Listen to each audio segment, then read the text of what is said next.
માથેથી એક મોટું ટેન્શન વયું ગયું. હવે કાંઈ ઉપાધિ નથી. તો તમે બધાએ પણ દર્શન કરી લો જો માતાજીના. જો મારું તો કેમ પગે લાગે જો.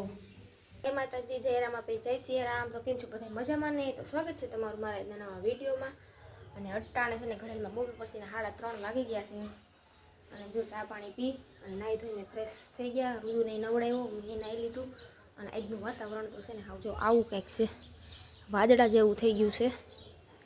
અને ગરમી ઓમ બહુ થાય ને ઓમ વાતાવરણ હાવ ખરાબ જેવું થઈ ગયું છે. લૂ કેવી ફેંકે છે હમણાં 2 દિવસ થયા તો બહુ જ ગરમી છે.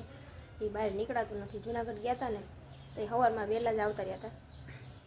કારણ કે બપોરે 11 વાગી જાય ને એટલે તડકો હોય. એટલે જો આવીને તો છે ને પહેલાં ઘરનું બધું કામ કર્યું સવારમાં. અને સવારમાં એટલે કંઈ ટાઈમ મળ્યો નહીં વિડીયો ચાલુ કરવાનો. એટલે અટાણે થોડીક નવરી થઈ હોય તો જો ભૂજ કાઢવાની તો બાકી જ છે. હાલો કાકીંડી જો ક્યાં બેઠી છે, ત્યાંથી અહીંયા ઠેઠ જોઈ છે. જો ફરી ગઈ પાછી. અને રુદુ છે ને નવડાવી દીધું ને પાછો વયો ગયો છે બાઈને.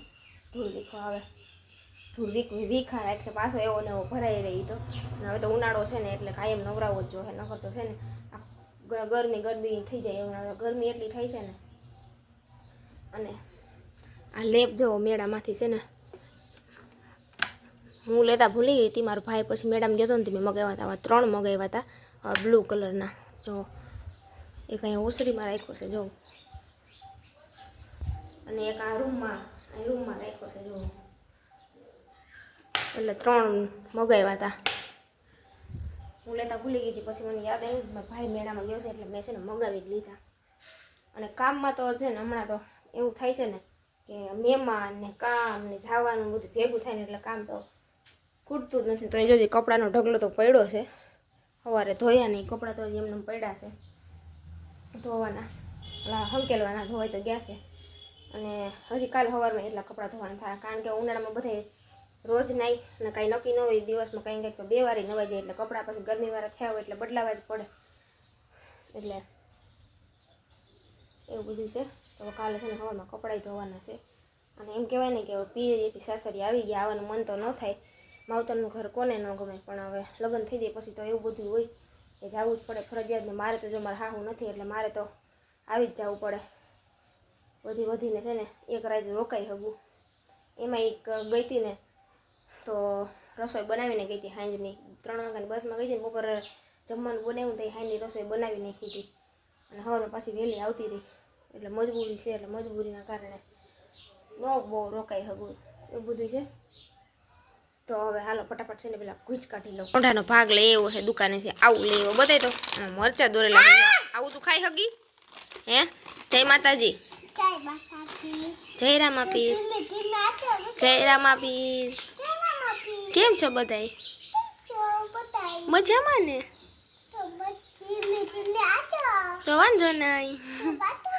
હા મારું મીઠું. કોણ મીઠું છે? આ બધાને કે લાઈક કરજો કે રુદુ સબસ્ક્રાઇબ કરજો. અમારો વિડીયો કાયમ જોજો.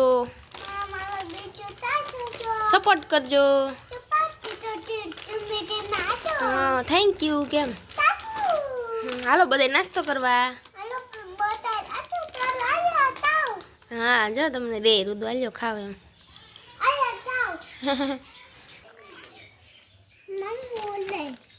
બધું ન દઈ દે તો એને તીખું બહુ ન ખવાય બટે.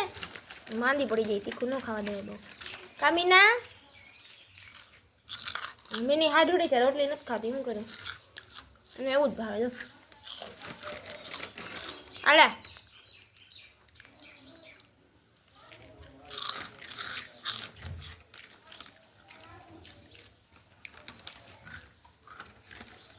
આલે આ મુક દે. આ મુક દે લેવાય છે. આમ લે અહીંયા મૂકો લે લે. જાગડે છે લે લે. એ તારી જેમ જો કટ કરીને ખાઈ જો. કટ કરે જો તારી જેમ. જો કટ એમ કરે જો તારી જેમ. તું કેમ કટ કરીને ખા. જો એ એમ ખાઈ જો. એ એમ ખાય જો. રુદુ એનો ભાગ છે ને મીનાને ખવડાવે છે જો. મારા રુદુને છે ને એવું તો બહુ ગમે કરું તું અટાણે ઘડેલમાં છે ને 7 વાગી ગયા છે અને આજે મંગળવારે છે તો મારે છે ને શ્રીફળ વધારવાનું છે કારણ કે માતાજીને માનતા કરી હતી મેં દશામાની માતાજીએ આપણી માનતા સ્વીકારી લીધી છે અને એમ કહેવાય ને કે ફાઇનલી માતાજીએ છે ને માનતા સ્વીકારી લીધી તો જો હું શ્રીફળે લઈ આવી છું હવે આપણે પપ્પાને દઉં ને એટલે દશામાનું સ્થાપન છે ને પપ્પા વધારી દે તો જો શ્રીફળ માતાજીને વધારી દીધું છે ને પગે લાગી લીધું છે એમાં રુદો જો પગે લાગે જો રુદો તો આઈને બેઠો રહે જ્યાં સુધી માતાજી અહીંયા બેઠા છે ને ત્યાં સુધી આઈને બેઠો રહે તો તમે બધા પણ દર્શન કરી લો જો માતાજીના જો મારું તો કેમ પગે લાગે જો એ દશામાં નવ પગી ગયા છે રસોઈ બનાવી લીધી છે ને રસોઈમાં તો આજે છે ને ભીંડા શાક બનાવ્યું છે કારણ કે આજે છે ને શાકભાજી વાળા આવ્યા હતા એટલે શાકભાજી લઈ લીધું અને જો ભીંડાનું શાક બનાવ્યું છે અને રુદુને તો જમાડી પણ લીધો છે હવે અમારે ખાલી જમવાનું બાકી છે તો હમણાં રુદુના પપ્પા આવતા જાય છે તો આપણે જમવા બેસી જાય અને મેં માનતાની વાત કરી તો મેં માનતા શેની કરી હતી કે તમે મારા વિડીયો જે કાયમ જોતા છે ને એને તો ખબર જ હશે કારણ કે અમારે બહુ સાસળ બહુ વધી ગયા હતા અને રુદુને તો એટલા સાસળ કરતા ને કે બધા એમ કહેતા કે છે ને સાસળ છે ને બહુ ન હારા એ લોહી બગાડ કરી નાખે એટલે મને છે ને ઉપાધિ થતી હું બી ગઈ હતી અને હકીકતથી એમ જોઈને તાર એમ થઈ જાય કે હા આખો દી બિચારો ખંજોળા રાખે રાતે નીંદર ન કરતો ને ખંજોળા એવું કરતો અને હકીકતથી છે ને સાસળ કૂતરા હોય ને એમાં હોય એનામાંથી આવે તો મને હું બીક લાગતી કે બાબા ક્યાંક કંઈક થઈ જાય તો રુદુને લોહી બગાડ કરી નાખશે તો ને બહુ મને ઉપાધિ થતી એટલે મેં માનતા કરી દશામાને કે રુદુને સાસળ છે ને હાવ વયા જ જવા જોઈએ રુદુને કેળવાય ન જોઈએ સાસળ હાવ વયા જ જવા જોઈએ તો માતાજીએ માનતા સ્વીકારી લીધી અને જો સાસળમાં 2 દિવસ તો હાવ એટલે હાવ વયા ગયા છે અને કડતાય નથી એટલે આજ મંગળવારે હતો દશામાનો વાર હતો એટલે મેં છે ને શ્રીફળે વધારી દીધું અને દશામાં પાસે હું ગમે એ માનતા કરું ને માનતા મારી પૂરી થાય જ છે દશામાં પૂરી કરે જ છે એટલે એવું બધું હતું એટલે આજ જો માનતા પૂરી થઈ ગઈ માથેથી ભાર ઉતરી ગયો ને એક ટેન્શન નહીં માથેથી એક મોટું ટેન્શન વયું ગયું હવે કાંઈ ઉપાધિ નથી એક ટેન્શન મને રુદુનું ટેન્શન વધારે થાય તો એવું બધું હતું અને તમે પણ જો કોઈ દશામાને માનતા હોય તો પ્લીઝ વિડીયોને લાઇક શેર સબસ્ક્રાઈબ કરી દેજો દશામાને માનતા હોય ને વિડીયોને લાઇક કરી દેજો અને સબસ્ક્રાઈબ કરી દેજો અને કોમેન્ટે કરી દેજો કોણ કોણ દશામાને માને છે જે દશામાં લખીને મોકલી દેજો હું તો જો કે બહુ માનું છું દશામાને તો એવું બધું હતું અને આજનો વિડીયો છે ને અહીંયા જ એન્ડ કરી દઉં મળશું નવા વિડીયો સાથે તો આવજો ગુડ નાઇટ જય માતાજી